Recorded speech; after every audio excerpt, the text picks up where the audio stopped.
இன்னைக்கு சாட்டர்டே ஆயிருச்சு பார்த்தீங்கன்னா டபுள் எவிக்ஷன் இந்த வாரமும் கன்ஃபார்ம் இருக்கும் அப்படின்ற மாதிரி தான் போன வாரத்துலேருந்தே எல்லாருமே பேசிகிட்டு இருந்தோம். அதே மாதிரி இந்த வாரம் பார்த்தீங்கன்னா டபுள் எவிக்ஷன் தான் இருக்கும் அப்படின்ற மாதிரி தான் சொல்லியிருக்காங்க. என்னை கேட்கும்போது வாரம் டபுள் எவிக்ஷனாக வரத்துக்கு பேசாமல் இந்த வயல்காடு 6 பேரை விடாமலே இருந்திருக்கலாம்டா அப்படின்ற மாதிரி தான் நம்மளுக்கு தோணுது. இந்த வாரம் பார்த்தீங்கன்னா மஞ்சரிக்கு சுத்தமாக ஓட்டுகள் இல்லவே இல்லை. அவங்க ஒருத்தர் கன்ஃபார்ம் எவிக்ட். அப்புறமேட்டு பார்த்தீங்கன்னா அன்அஃபிஷியலையும் சரி அஃபிஷியலையும் சரி ஜாக்லின் அவர்களுக்கும் சுத்தமாக ஓட்டு விழவே இல்லை.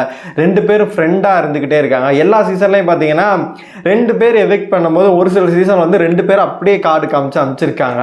அந்த மாதிரி வந்து இந்த சீசன்ல இப்போ முதல் முறை இப்போ பண்ண போறாங்க. ஏன்னா சனிக்கிழமை ஒருத்தர் ஞாயிற்றுக்கிழமை ஒருத்தர் கண்டென்ட் இல்லாதனால முதல் நாள் அடுத்த நாள் வந்து பண்ணிக்கிட்டு இருந்தாங்க. ஏன்னா இந்த வாரத்தில் கண்டென்ட் பேசுறது ஹெவியாக இருக்கு. டிடிஎஃப் வந்து கார்டு கொடுக்கறது அந்த மாதிரி பேசுறதுக்கு வந்து பார்த்தீங்கன்னா எக்கச்சக்கமாக இருக்கு. அதில் கண்டென்ட்டுக்கு பஞ்சமே கிடையாது. ஞாயிற்றுக்கிழமை மட்டும் தான் கண்டென்ட் இல்லாமல் இருக்கும். அதனால ஞாயிற்றுக்கிழமை வந்து பார்த்தீங்கன்னா டபுள் எவிக்ஷன் பண்ண போறாங்க. இன்னைக்கே பார்த்தீங்கன்னா எவிக்ஷன் பண்ணிடுவாங்க.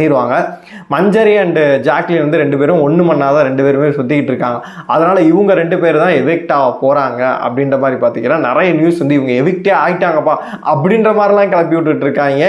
ஏண்டா இப்போதான்டா ஷூட் ஸ்டார்ட் ஆகி இப்போதான் போயிட்டு இருக்கோம். என்னை பொறுத்தளவு ஒரு சனிக்கிழமை எபிசோடு தான் போயிட்டு இருக்கோம். ஞாயிற்றுக்கிழமைக்கானது வந்து எப்படி நம்மளுக்கு எவிக்ட் ஆகிட்டாங்க அப்படி தெரியும் அப்படின்னா அவங்களுக்கான வீடியோ பண்ணுவாங்க. வீடியோ பண்ணும்போது பார்த்தீங்கன்னா அதை வச்சே நம்ம கண்டுபிடிச்சாலாம் அந்த நியூஸ் வந்து கண்டிப்பாக கடந்து வந்த பாதை மாதிரி பார்த்தீங்கன்னா உங்களோட வீடியோ பார்த்துடலாம்னு சொல்கிற மாதிரி வீடியோ வந்து ஆல்ரெடி ரெடி பண்ணி வச்சது தான். அது வந்து பார்த்தீங்கன்னா ரெடி பண்ணி வச்சுட்டாங்க அப்படின்ற மாதிரி நியூஸ் வந்தனால அதை வச்சு தான் பார்த்தீங்கன்னா எவிக்ட் ஆகிட்டாங்க அப்படின்ற மாதிரி வந்து விஷயங்கள்லாம் கசிஞ்சுக்கிட்டு இருக்கோம்.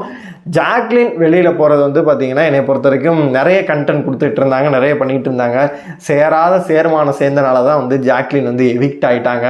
ஜாக்லின் ரசிகர்கள்லாம் பார்த்தீங்கன்னா குதிச்சுக்கிட்டு இருக்காங்க அப்படின்னு தான் சொல்லணும்.